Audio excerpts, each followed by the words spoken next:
Hello, this is Mad Cat, and welcome to the first edition of Mad Cat's Recap. Try saying that 5 times fast. Mad Cat Recap, Mad Cat Recap, Mad Cat. I guess I can't say it 5 times fast, but you should try because, well, because. So, this is a special show that I'm starting up. Today is more of a test run, and this will be more of a work in progress until I can figure out exactly what I'm trying to do.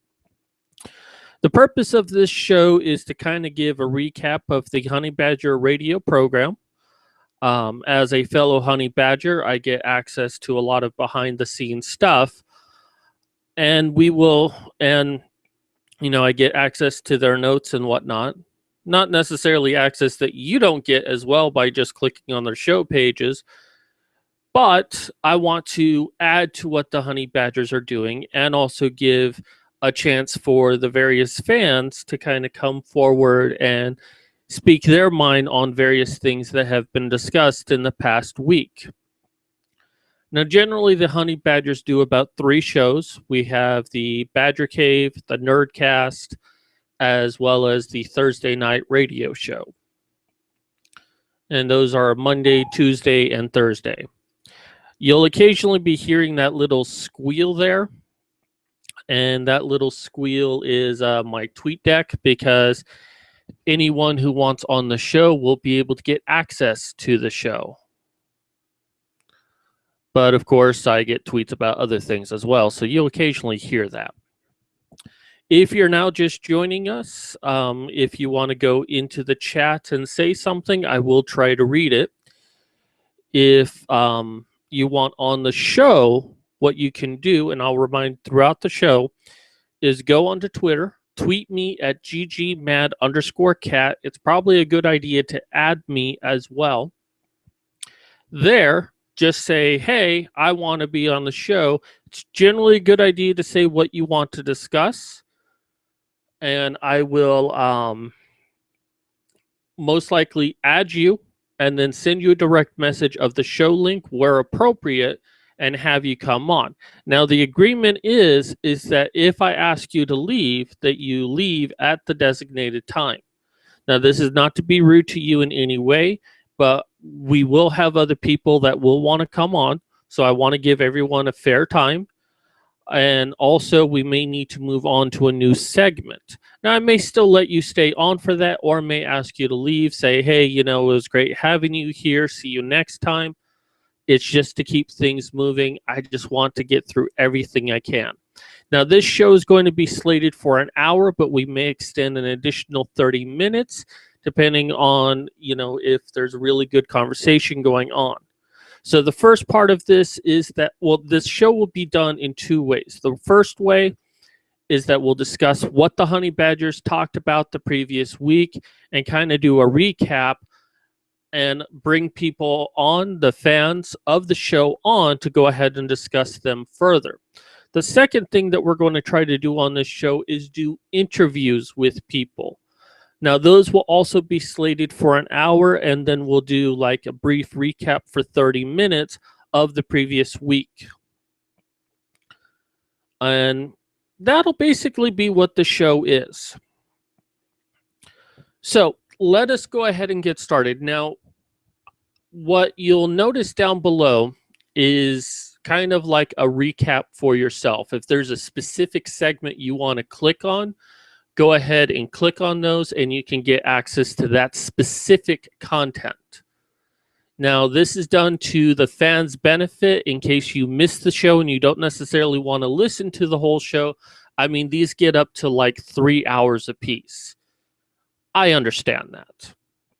But, sometimes you want to hear about a specific thing without having to listen to the whole thing. So I provide a link to you so you can click on the specific segment.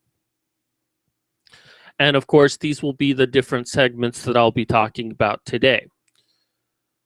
These are for the Honey Badger shows themselves and not for this show. Now, I will be trying to do this every Sunday, either afternoon or night, depends on what my schedule looks like. I may occasionally miss a show, and I apologize ahead of time for that.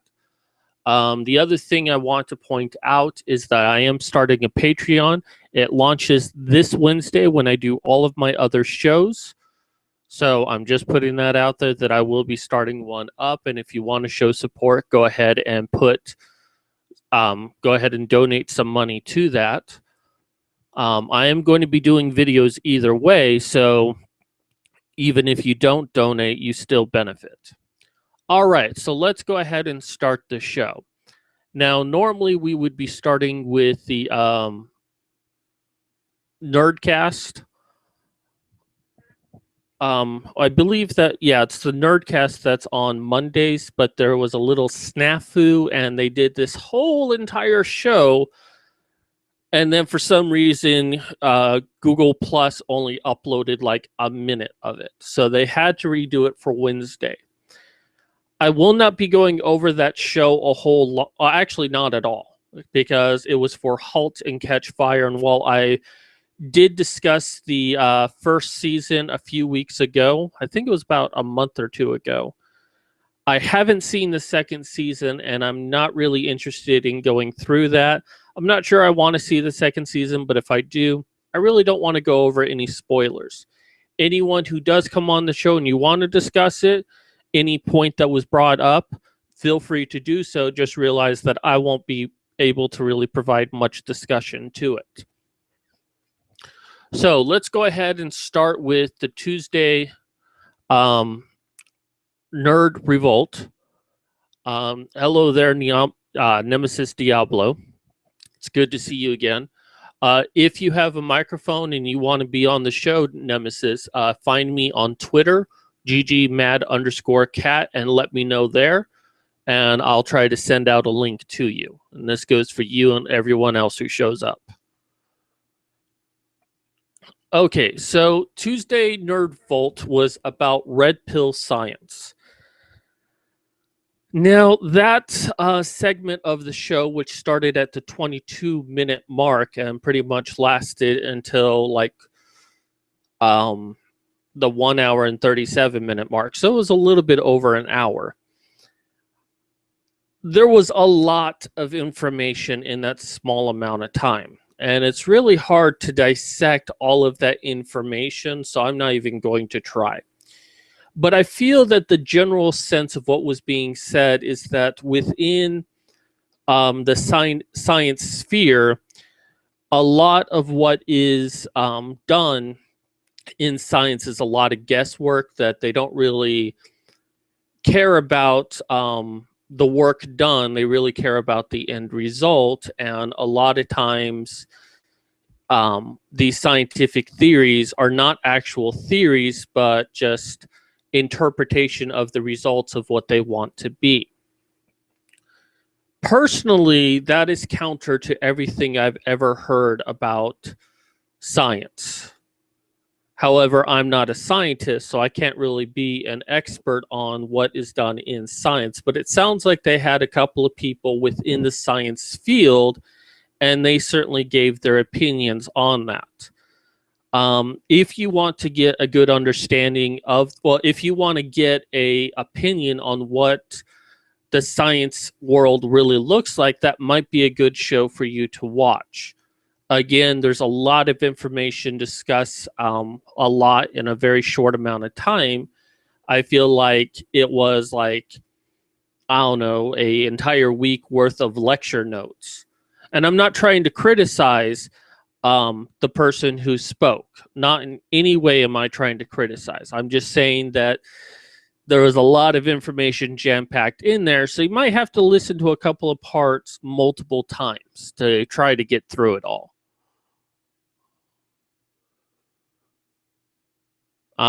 Okay, Nemesis, I apologize for that. He states that he doesn't use Twitter. Unfortunately, there is no other way that I have to like link people in to come in and all of that. So next week, I will try to find a solution for that. We'll see if I can try to find a way to communicate with you in another way so I can bring you on the show if you're ever interested. But as you know, you can leave a comment in the chat and I will try to address the points there. Okay, so after the red pill science, we got a couple of news articles to go over. The first major one was the Gamergate false flags. Now, this was a rather interesting segment. The first was that there was a person who was sending Brianna Wu pictures of guns.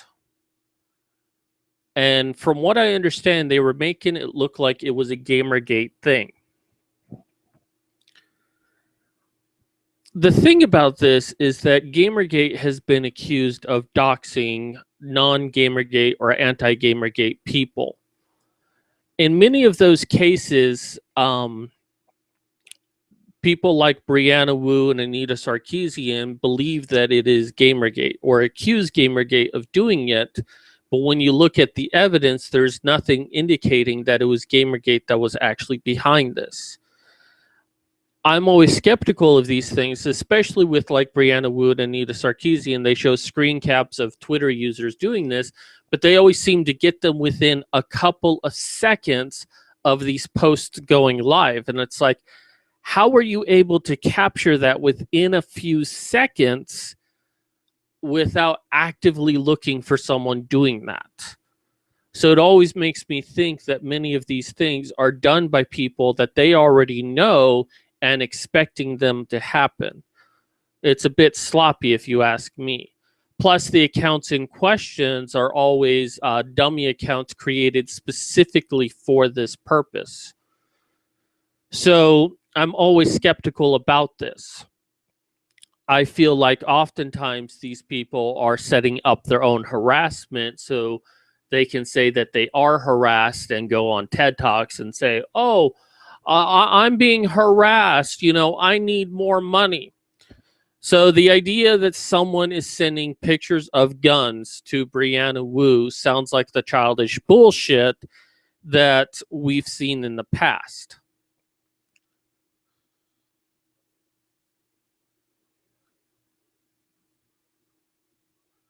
Oh, well, thank you, Nemesis Diablo. Sorry to break train of thought, but let me read what Nemesis stated. Yes, I know you do seem to talk with members of the chat where the other channels seem to talk at the members, which is one of the biggest reasons why I like what you do. Oh, well, thank you. I noticed that people don't really go through the chat, but, you know, to their defense, like Sargon of Akkad and the Honey Badgers, there's a lot of people in the chat. It's almost impossible to keep up with that. But I try to make an extra initiative for that. So, I mean, you're here. I might as well, you know, see what you have to say. And maybe there's a question I can answer, or you have a point that is worthy of note. So that's just my personal philosophy. So, yeah, I don't really think that this is an actual Gamergater who's sending pictures to Brianna Wu, but someone who's trying to implicate Gamergate. I do know that there are some people within the Gamergate movement who's trying to find out who's actually doing this and trying to, you know, bring them to justice, you know, send the FBI after them, because we don't need Brianna Wu to be harassed by someone to fight against her. I mean, hell, she does most of the heavy work for us, given the fact that she rather make a blog post about this, how the police are not helping her instead of actually going to the police, is damaging enough. The second false flag that we saw that was reported on the Honey Badger Nerd Revolt was that a person has claimed on Twitter that they will commit suicide on the 1-year anniversary of Gamergate, which is August 27th. They state that they don't want to live in a world where Gamergate exists or posts of Gamergate exists. So they're going to commit suicide. That is really, really fucked up. It's really demented and twisted, and I don't think this person is serious, but if they are, apparently there was another report of someone saying they wanted to commit suicide because of Gamergate, and members of Gamergate alerted Twitter to it to try to get this person help. And apparently the anti-Gamergate side said that this was harassment by the Gamergate movement. Yes, Gamergate trying to prevent someone from committing suicide was seen as harassment by the anti-Gamergate side. Honestly, this person who's separate from that sounds like they're just trying to get attention and make a political statement about how bad Gamergate actually is, and their cry for help shouldn't be anything more than a child trying to have a tantrum. Now, I don't mean to sound so callous about a suicide attempt, but their suicide attempt seems to be centered around a movement that's not going to magically disappear overnight. So, in all honesty, I don't take either of these things serious. I don't think Gamergate is really responsible in either situation. Now, the next thing that was discussed is Dean Cain. Now, I apologize. I remembered what the show was, and then I just suddenly forgot. But there was a big news program with Milo Yiannopoulos and Dean Cain. It was actually a great show. I actually watched the entire thing, even the part where Milo left. Apparently, Milo has a big man crush on Dean Cain, and well, I can't blame him. I'm mostly a straight man, and I have a huge boner for Dean Cain. But that was before he even said that he supports Gamergate. Now, Dean Cain didn't actually know what Gamergate was. And I don't really blame him. I mean, actors lead very busy lives, and any free time they have, they just want to relax and not think about shit. But when Milo told him what Gamergate was, he's like, oh yeah, I side with the gamers on that. So it's awesome that Dean Cain is pro Gamergate. Not that it really adds anything to Gamergate, but it's just like we see a lot of Hollywood stars have these opinions, and it drastically changes our opinion of them.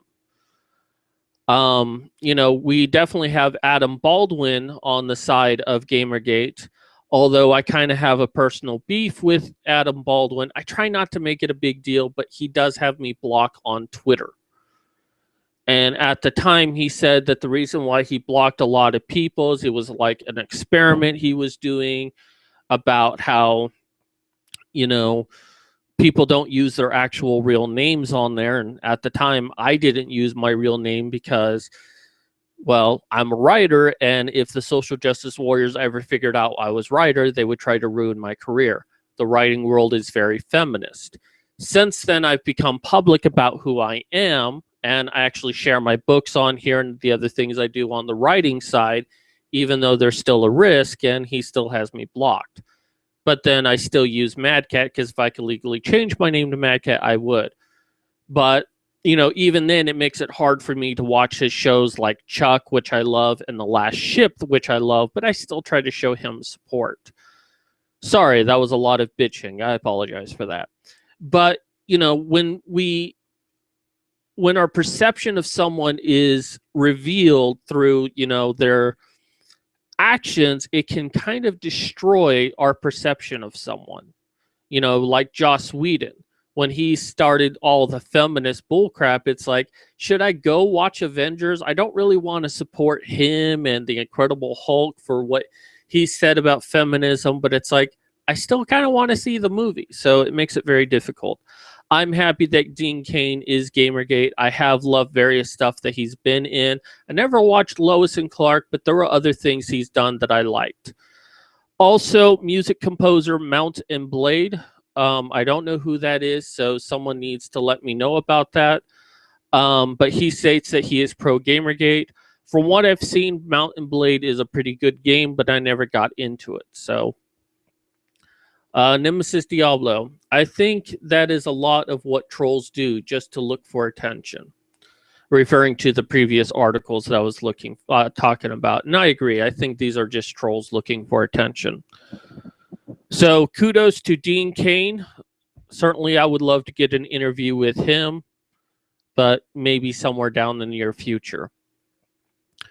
Okay, so at the 153 mark, and you can click the links down below to check those out. the specific ones if you want to look at these articles, these discussion points that they had. Destructoid has banned rape jokes and Gamergate on their website. Now, I can kind of understand rape jokes, but they're trying to make their website more welcoming and less hostile. And I guess maybe it's understandable that they would want no Gamergate discussions on there. I'm not very familiar with Destructoid offhand. I know I've heard about it in reference to Gamergate in the past. And the thing you have to kind of remember with websites like this is it's like you might be able to say like, oh, well, they're restricting our First Amendment rights. And it's like, well, yeah, but the nature of a website is that they can decide what you can and cannot talk about. You don't really have First Amendment rights on forums and other websites, especially if there's a specific thing they want to talk about, or if there is a big issue about something that's talked about. If it's causing a lot of angst, they can go ahead and block it. So you might feel like, oh, well, you know, they should allow people to talk about Gamergate if they want, but, you know, it's ultimately their site, so they can make the rules that they want. And if you don't like it, you can leave. But it does suck that we can't talk about something that is important to a lot of people. And it does make me wonder if they're doing this because they are being controlled by social justice warriors or not. Again, I don't know anything about Destructoid, but you can go ahead and see what they had to say on that if you wish to know more information. Now, that was really all the discussion points they had. I know Hannah did get into a discussion about Magic the Gathering and some of her complaints about how, I believe it was Mirage, this point that the Magic the Gathering really started to introduce so many cards and then make all other past cards obsolete. But, you know, playing Magic the Gathering with my friends in college, we never cared about the rules. It's like, whatever cards you got, you have, let's play, you know. And I used a lot of older cards myself, but I did get into a little bit of Magic the Gathering during a time. I think I still have all my cards somewhere.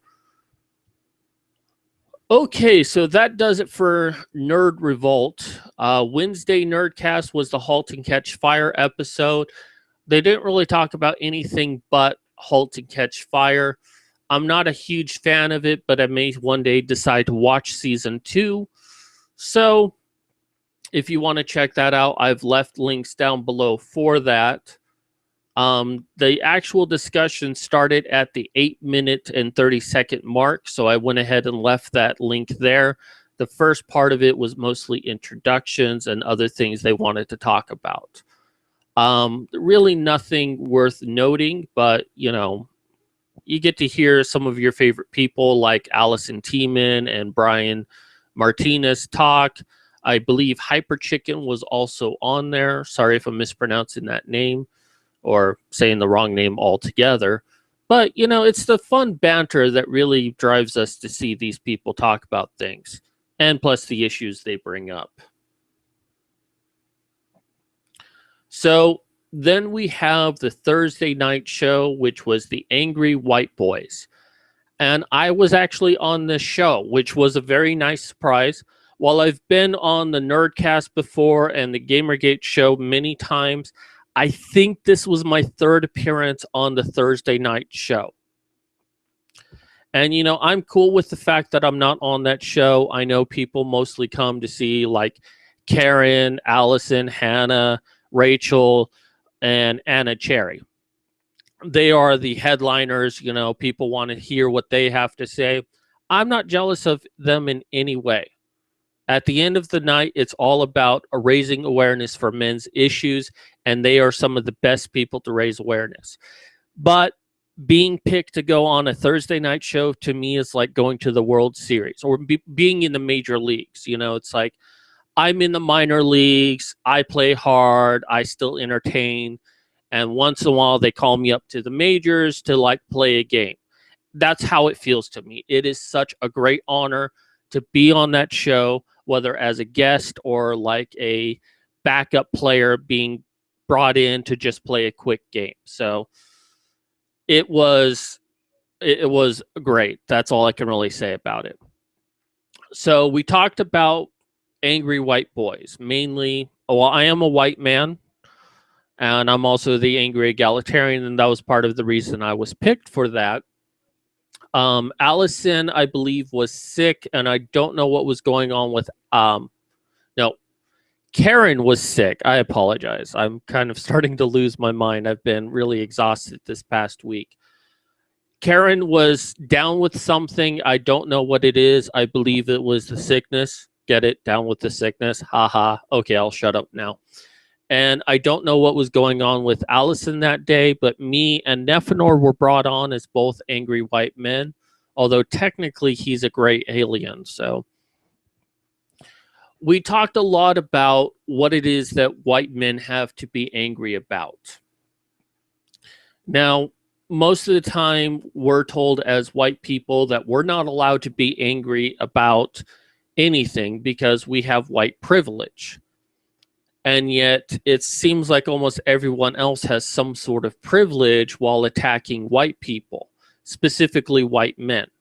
Women are told that it's white men that's oppressing them, and minorities are saying it's white people that are oppressing them, and that they have all the rights and all the privileges and all of the benefits of society that all of the rest of them have to work for. Except that when you look at it, it's that women have like scholarships to go to college. White men do not. Minorities also have scholarships as well. And you might say, well, that's not really a big thing, but it's like it's harder for me to have gone to college. In fact, I almost didn't go to college.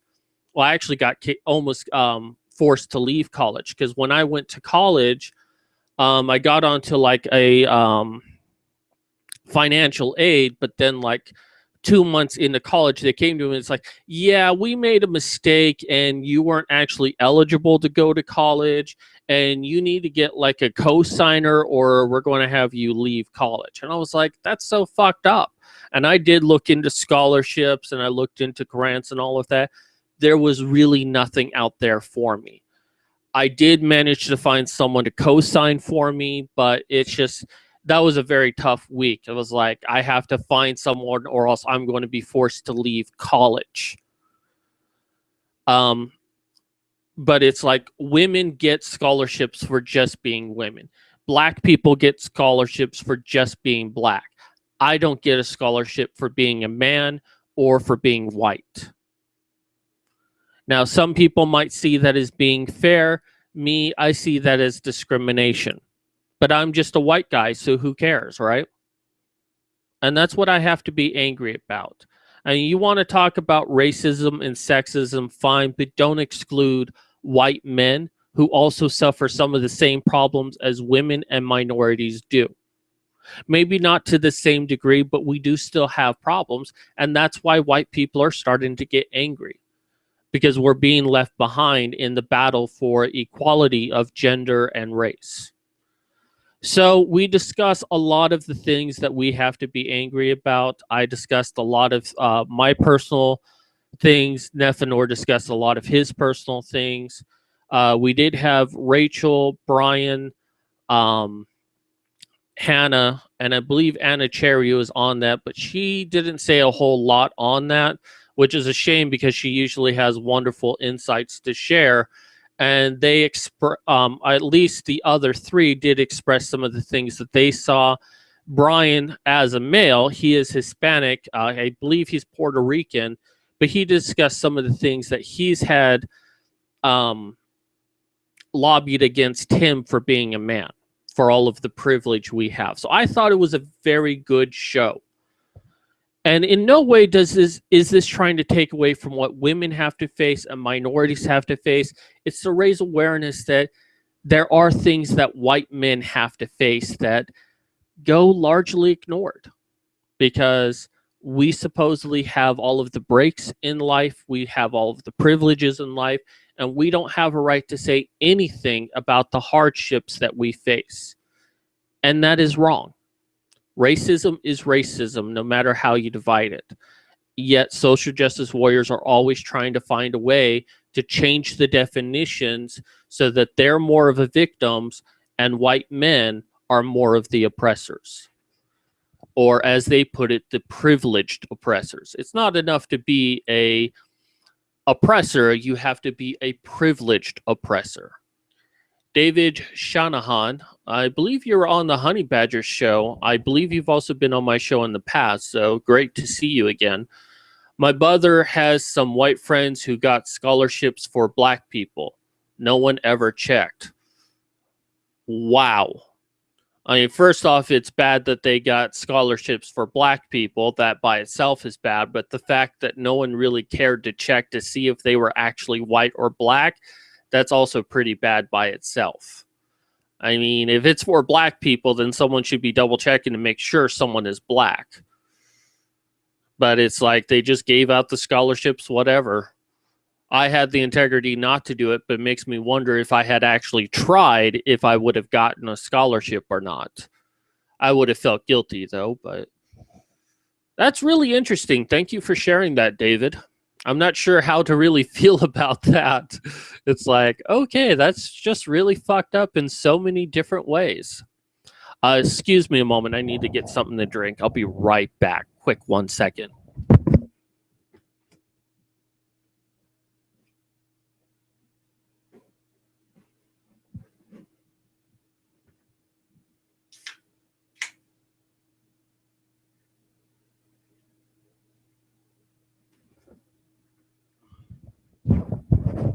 "34 seconds later." All right, so let's go ahead and discuss some of the issues that were done for that day.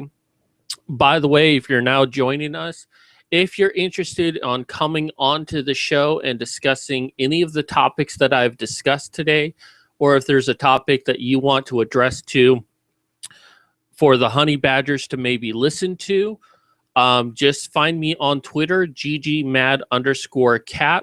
Send me a tweet. Probably best that you add me as well.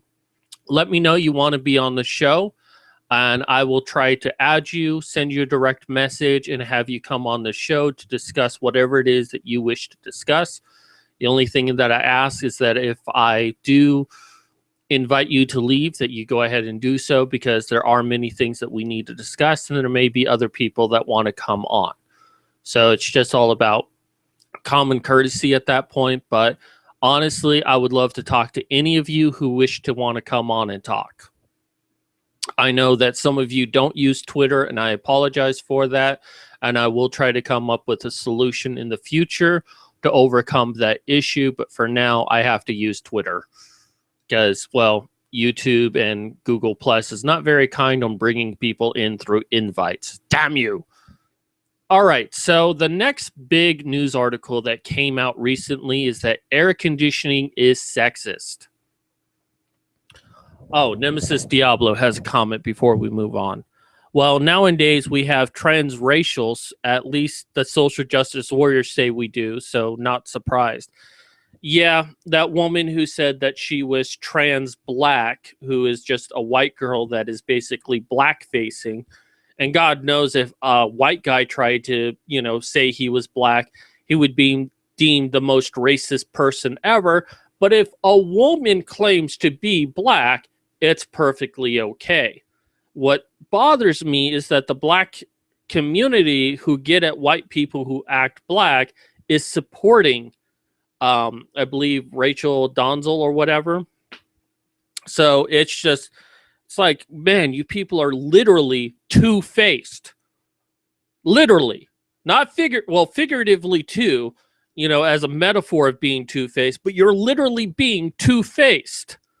That you're perfectly okay with a woman pretending to be black, but you would be against me pretending to be black.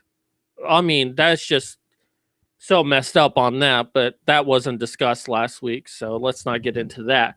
But air conditionings are sexist. That was just hilarious to me. A woman has stated that because she is cold at work, it is somehow against her being a woman. That she's not allowed to have the air conditioning set to what she would be comfortable with and it's a man who controls the air conditioning. So it's part of patriarchy that the air conditioning at work is cold.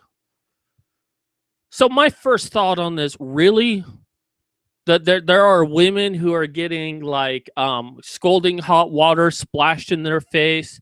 There are women who are not allowed to drive, which there's a very logical reason behind all of that. But there's all of these issues going on across the world, and the issues that feminists are now concerned with is men spreading their legs in public transport, and the air conditioning is set too low. Really, these are the main issues that modern feminists have to deal with. Everything else has been dealt with. They don't have anything else to complain about except for these things. I guess that means that the wage gap has been solved, even though it already has been, because feminists are not complaining about that. They're complaining about the air conditioning. Wow.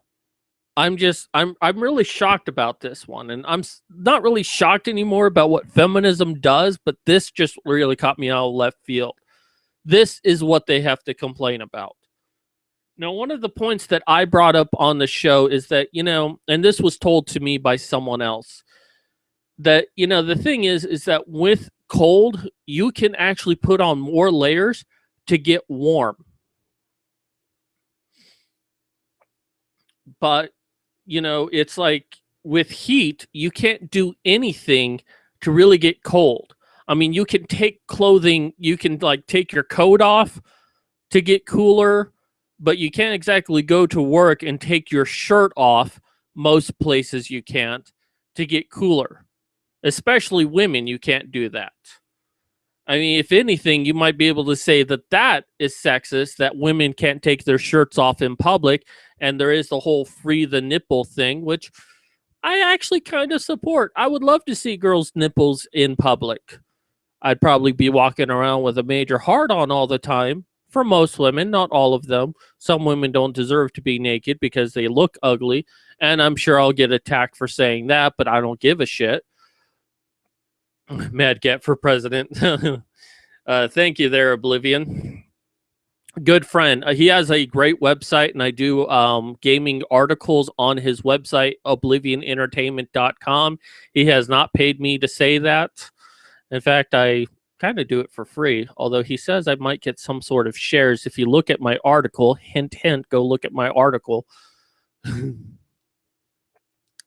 And then Tiberius Kirk. Yes, we are talking about the patriarchy and air conditioning clip. Again, if any of you want to come on the show and discuss about anything that I've talked about or anything I haven't talked about, find me on Twitter, ggmad_cat. Let me know you want on the show. Probably need to add me. I'll add you and send you a message so you can come on and talk about this shit. But yeah, I mean, you can always get warmer. It's kind of like the story of like the sun and the northern wind about some guy who's wearing a coat, and they have a bet to see who can get him to take off his coat. And the wind blows and blows and blows, and the guy just clutches his coat harder to try to get warm, but the sun comes out and shines real bright, and the guy takes off his coat. I mean, you can always get warmer if you're cold. You can't get cooler unless you, I mean, this is the shit feminists are bitching about.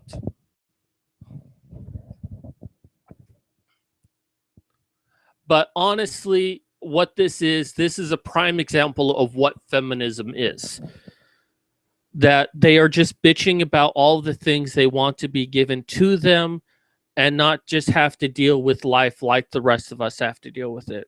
Most places I've ever worked have always had a low air conditioning. Some places it's economic to have it. Other places, like I live in Arizona, it's fucking hot outside.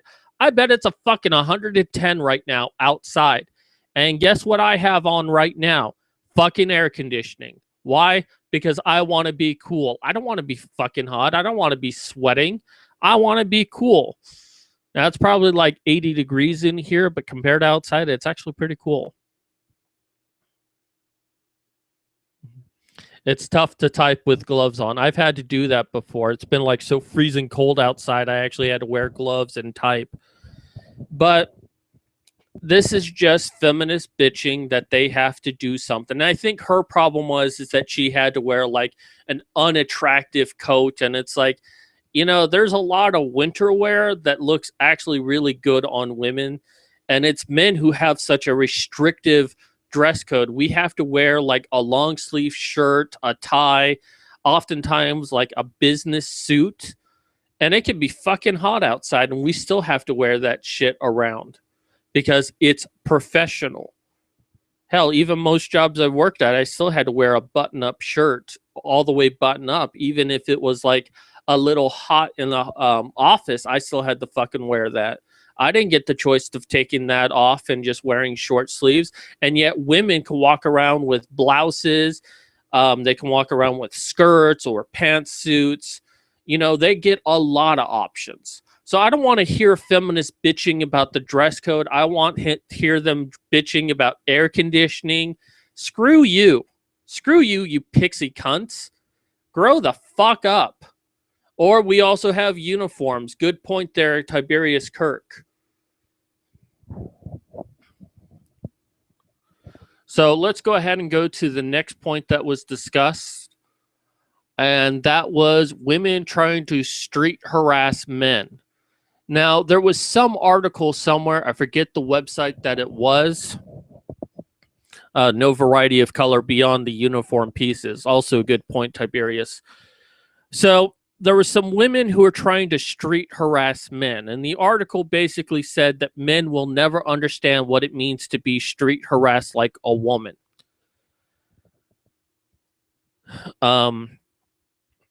And basically, these women went out there and told these men they want to sleep with them. They want to see their dick. Some even said they want to see their dick fucking explode or, vulgar shit like that. And guess what? Men liked it. They actually got a kick out of it. Having a woman come whisper in your ear, hey, baby, I want to suck your dick. I want to ride your dick hard. Oh, yeah, let's go ahead and fucking do it. Men eat that shit up. Now, I believe I made this point or someone else made this point that, the reason why men actually get a kick out of that is because most of the time we don't hear compliments like that. We don't hear women tell us that we're attractive unless A, they're in a relationship with us, or B, they want something from us, that they're trying to manipulate us in some way. Oh, you're a big, strong man. Could you help me move a couch?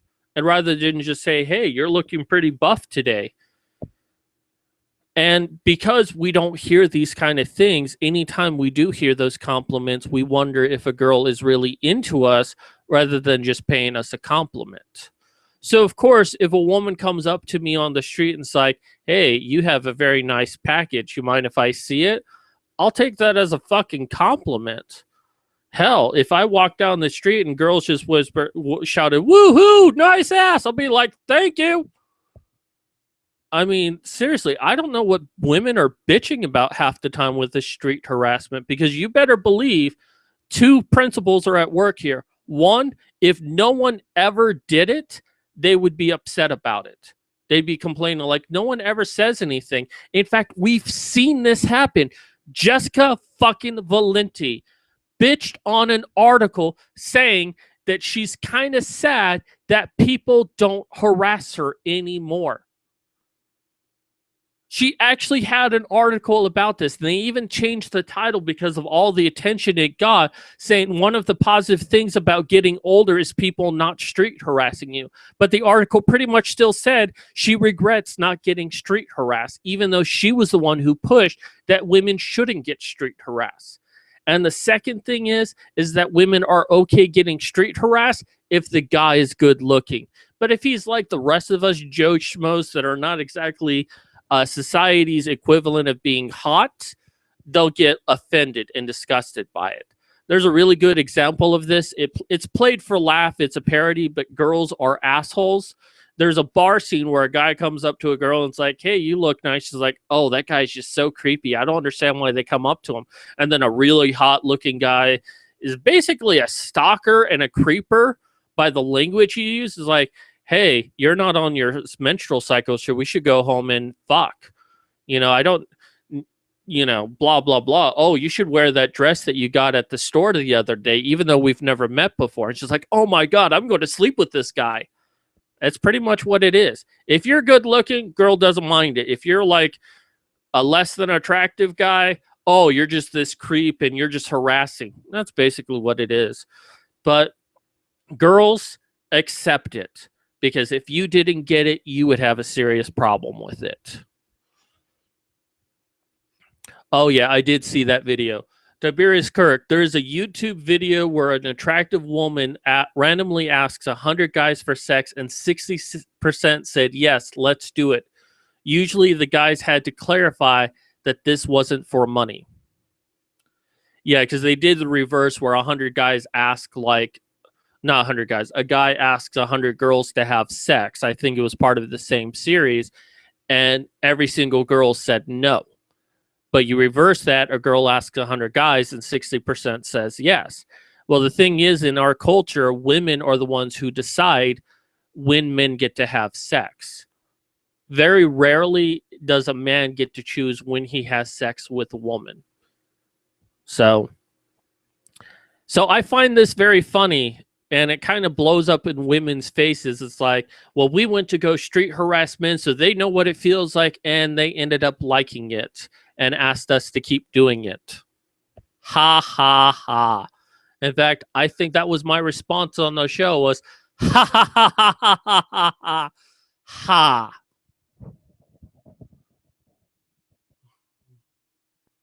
Okay, so the next one was that was laughter from the Amherst College one. Never mind.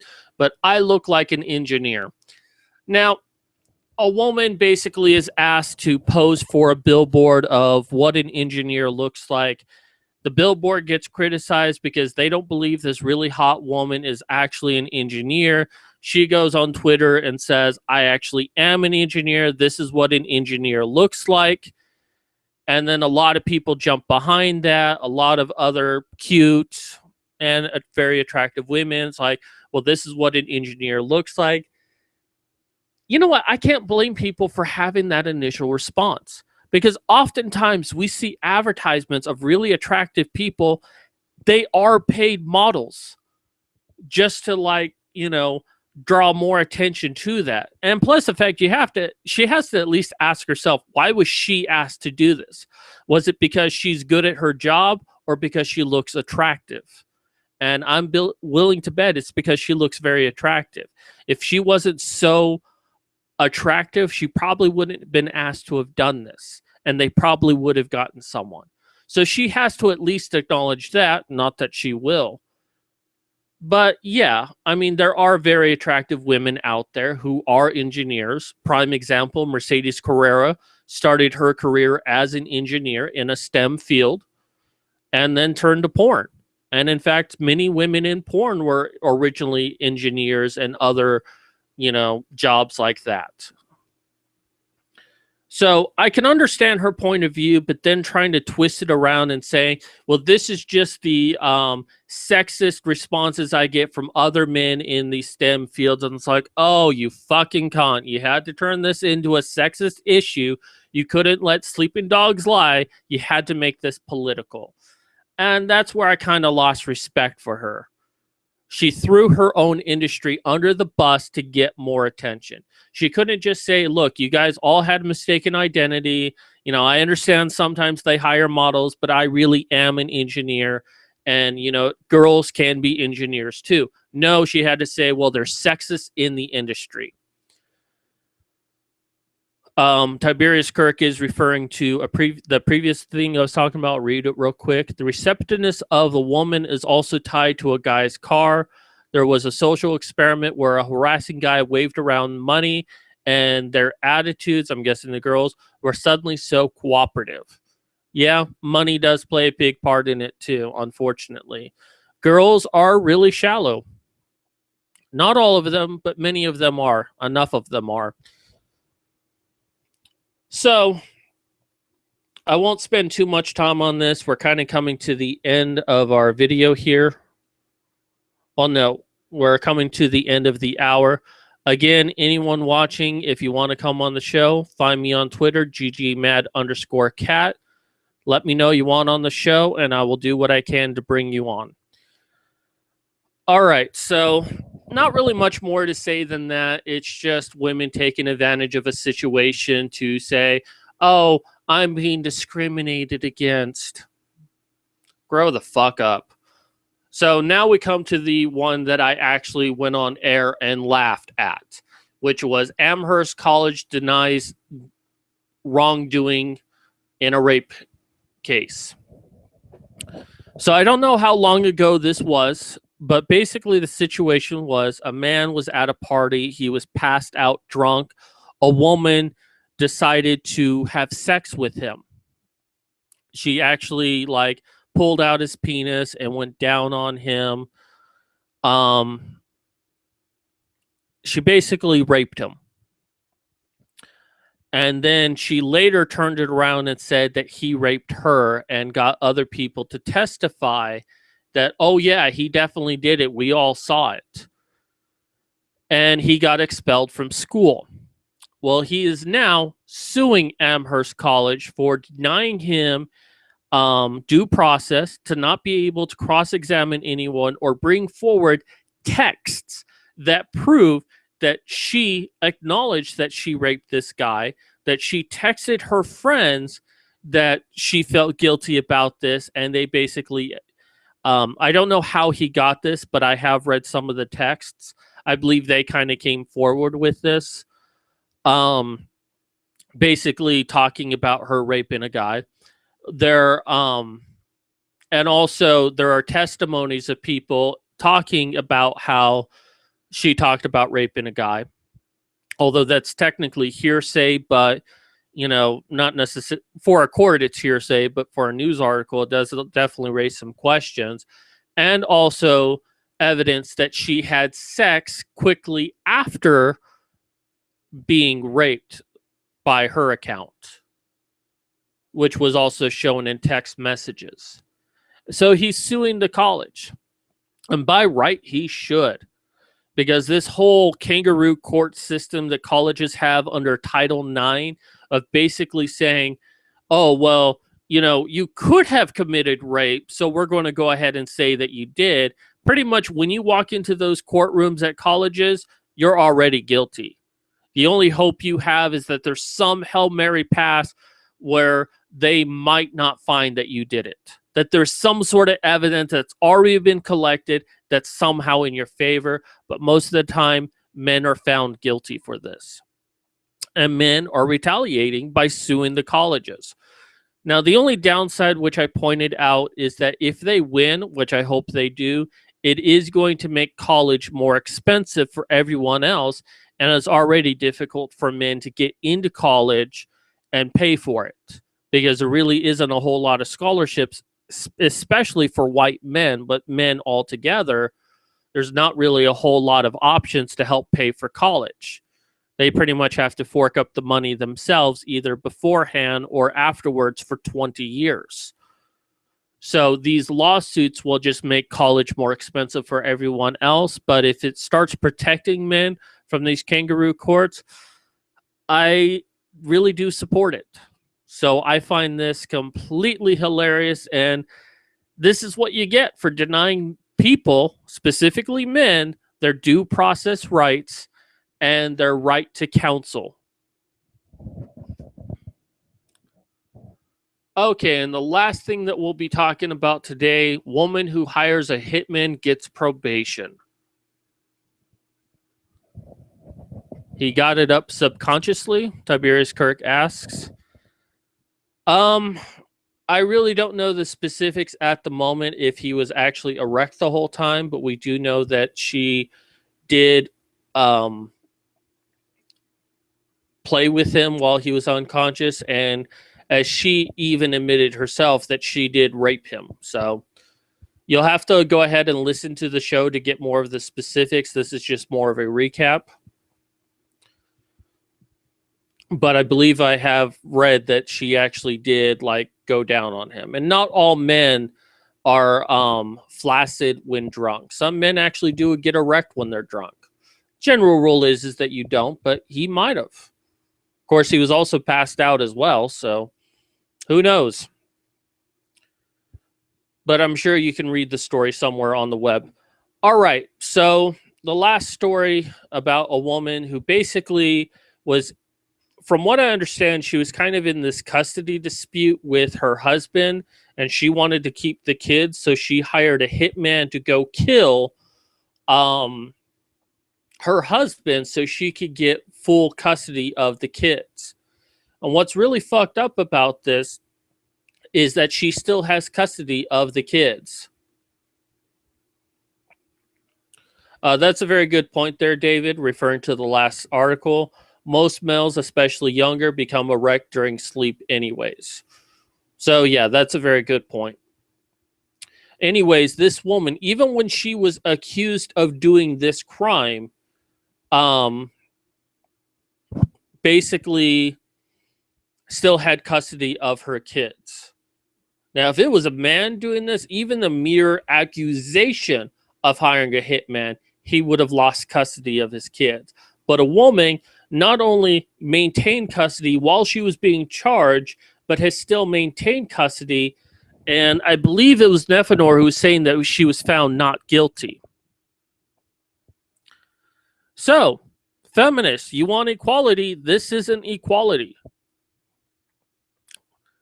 But I'm sure you'll consider this equality because he's just a product of the patriarchy, even though she tried to hire a hitman, which by itself is illegal and a jailable offense. And she was also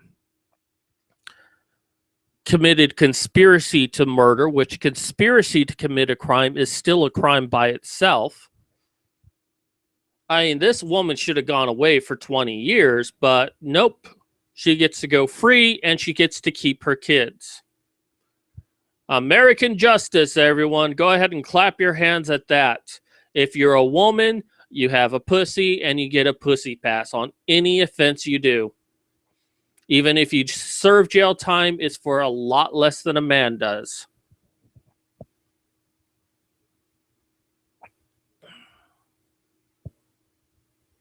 Tiberius Kurt, it makes me feel absolutely hopeless of not losing access to my child during a divorce.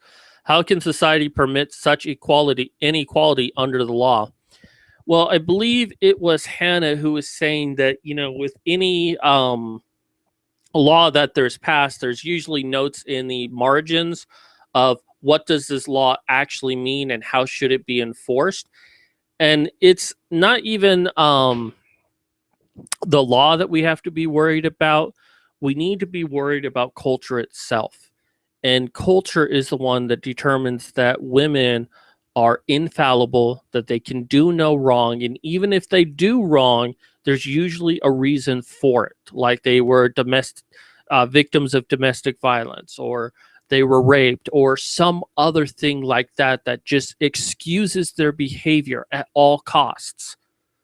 And that's why they can get away with a slap on the wrists, where men will most often get the maximum sentence in anything.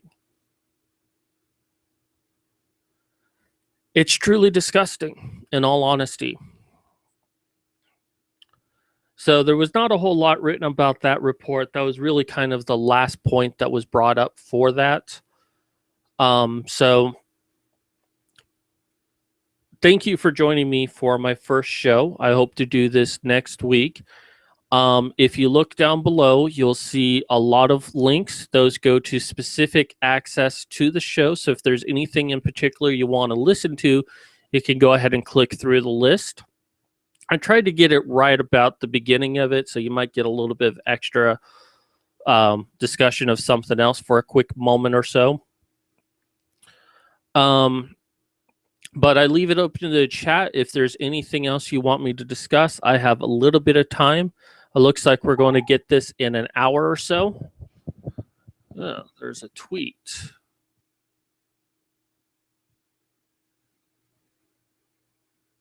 Oh, well, that's about Gamergate in Phoenix, which I am doing on August 29th. So if that guy's going to commit suicide, we get to talk about it 2 days later. But if you're interested in, if you're in Phoenix or you will be in Phoenix on August 29th, find me on Twitter, either under ggman_cat, or just tweet to the hashtag GGNPHX. Tiberius Kirk.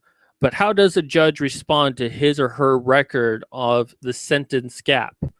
There have to be reporters asking, why did this man get 63% more time than women? You would think that reporters are asking that question, but reporters and news media is just part of the entertainment industry. All they care is making money, facilitating the narrative, the threat narrative that exists within society, not about raising actual questions about anything.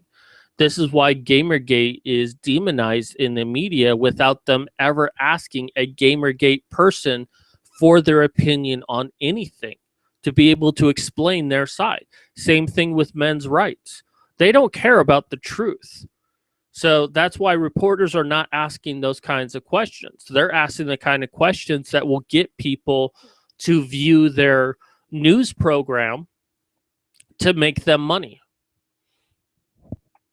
News media, government, they don't give a shit. That's why I do things like this, to keep raising awareness about it until enough people actually start giving a shit so some sort of change can occur.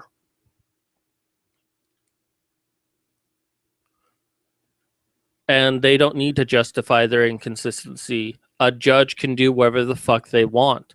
That's what the law allows. A judge can sentence anyone for any amount of time or let someone go off scot-free. And going up against a judge and trying to get his decision overturned is a very risky thing to do. And I think that's something that a lot of these court shows, like The Good Wife. Yes, I am a fan of The Good Wife. A few things I hate about it, but they kind of show this, that if you go up against a judge and he doesn't like you and you go over his head, he's going to always go against you. It's just kind of like a game. You know, stroke their cock a little bit and they'll be nice to you. Try to get them in trouble and they'll always rule against you. Crazy Minions. Check out my crazy funny YouTube channel. I make really funny videos and walkthroughs. To check out my channel, click on my fucking name. That's fantastic. You come on my channel to advertise your channel. Winning? No. By the way, I just advertised Terrence Pop. You should go check out his channel. That guy's fucking funny. Unfortunately, I don't have his name on hand, so you can't click on that.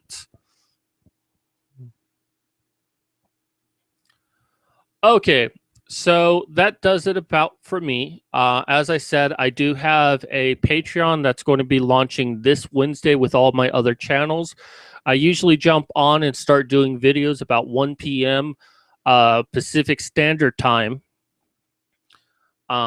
And I do about 3 or 4 videos every week on Wednesday. I'll start doing videos on Sunday for this, an hour show, but sometimes we might go up to 90 minutes. If you're interested in coming on in the future, let me know on Twitter. I'll see if I can come up with a solution for my non-Twitter users out there. Otherwise, you're always welcome to come chat with me in the chat room. Speaking of Patreons, the Honey Badgers do have a Patreon account. If you have any extra money, donate to the Badgers because they do a lot of great things. They're always working hard for you. So they're really worthy to donate to. And if you donate to them or already donating to them and still have a little extra money, I could use some because, well, I'm disabled, can't work, and this is really all I can do. But even if you don't donate, I still make videos for you. I'm happy all of you come here. Great. Thanks to Tiberius Kirk, David Shanahan, Nemesis Diablo, for coming out. Always great to see you guys in chat. Crazy Minions, you're just a horrible person. Anyways, thanks for everyone coming out. This is Mad Cat signing off.